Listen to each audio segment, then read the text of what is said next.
हे guys, welcome to my channel and good morning, Sat Shri अकाल, जय श्री राम। आज एक नए ब्लॉग में आप और दिखाना चाहता हूँ पोहा कैसे बनाते हैं, पोहा की रेसिपी। चलो दिखाता हूँ मैं आपको।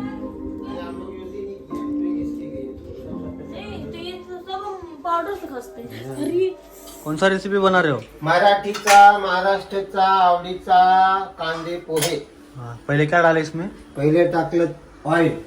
Oil, okay. आता ऑइल गरम व्हायला द्यायचं, तापवायचं। तापवल्या मिरची आहे, कढीपत्ता आहे, अजून बस। तुम्हाला जर बटाटे टाकायचे असतील तर बटाटेला कापायचं, त्याला फ्राय करायचं, फ्राय करून काढायचं आणि नंतर पोहे झाल्यावर पोहेमध्ये टाकून त्याला थोडंसं मिल्ट करायचं। आता गरम होतोय का? आता झालं गरम। आता आपण त्याच्यात त्याच्यात आपण ऍड करूया कढीपत्ता आणि हिरवी मिरची। तुम्हाला जर तिखट जास्त पाहिजे तर जास्त मिरची टाका। आता आपण त्याच्यात ऍड करूया कांदे। हे कांदे बघा, सुनबाईला आलेच नाही। सुनबाईने कसे कापलेत बघा कांदे, बघा हे बघा एडी, हे बघा कसे कापलेत बघा, हे बघा काय येत नाही लोकांना। अरे राम दे, मला माहिती आहे, मला शिकवू नको, तू सांगू नको। तू तुझं काम कर, कांद्याला करपूया थोडस। कांद्याला जसं आपण गुलाबी शेड येतो ना, तसं यायला पाहिजे। आता त्याच्यात हे ऍड करूया आपण थोडीशी हिंग। हिंगनी चव येते। त्याच्यात थोडस आपण ऍड करूया हळद, थोडस चिमूटभर हळद आणि नंतर आपण टाकूया शेंगदाणे।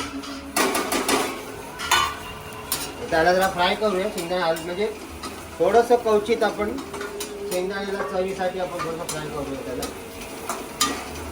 आणि कोथिंबीर नाही तू काढली, कोथिंबीर काढ जा, एक दोन कोथिंबीर काढ, घासून घे पहिले। हे टाकतायत पोहे आणि मीठ, पोहे आणि मीठ टाकूया।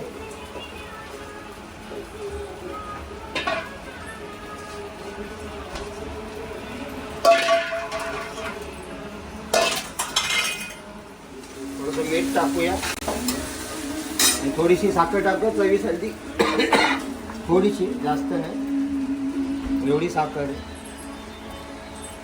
त्याशिवाय कुठल्या अन्नाला चव नसते, म्हणून मीठ आवश्यकता आहे।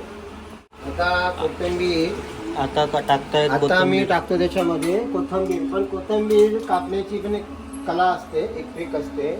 हे बघा कशी बारीक बारीक, तुम्ही कैचीने कापा कोथिंबीर, कधी पण तुम्ही सुरीने कापू नका, कैचीने कापा। एकदम बारीक बारीक बारीक बारीक कापता येते आपल्याला आणि त्याच्यामध्ये मिक्स व्यवस्थित होते।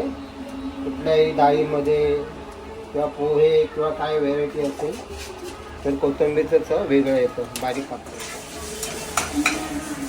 शेड बघा कसं आलं, एकदम पिवळं शेड आले, गोल्डन शेड आले त्याच्यामध्ये। आता हळूहळू अजून त्याला कलरचा शेड चांगला आहे। लिंबू तुम्ही प्लेटमध्ये काढल्यानंतर त्याच्यामध्ये पिळायचं थोडं थोडं तुम्हाला चवीनुसार जसे पाहिजे तसे। हे बघा शेड कसं आले, पोहेचं शेड बघा, हे बघा। देखते हैं कैसा लगता है कैसा नहीं, आपको मैं जरूर बताऊंगा। आप भी एक बार घर पे ट्राई कीजिए, बनाइए, खाइए।